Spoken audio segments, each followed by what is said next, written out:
বন্ধুকে খুনের অভিযোগ ওঠে অপর বন্ধুর বিরুদ্ধে। ঘটনায় দুজনকে গ্রেপ্তার করল খালপাড়া ফাঁড়ির পুলিশ। ধৃতদের নাম সিন্টু দে ও বাপ্পি দাস।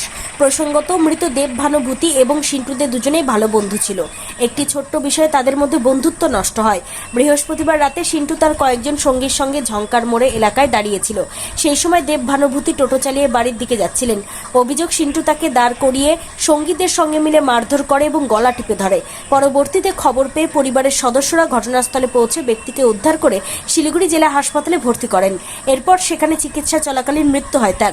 ঘটনার পরই মৃতের পরিবারের তরফ থেকে শিলিগুড়ি মেট্রোপলিটন পুলিশের খালপাড়া ফাঁড়িতে লিখিত অভিযোগ দায়ের করা হয়। সেই লিখিত অভিযোগের ভিত্তিতে তদন্তে নেমে শুক্রবার সিন্টু দে ও বাপি দাসকে গ্রেপ্তার করে পুলিশ। ধৃতদের আজ শিলিগুড়ি আদালতে পেশ করা হয়। आज फैसला सुनाया है। थोड़ी बारी में एक जमीन, खेती की जमीन को लेकर जो है हत्या की घटना घटी है। एक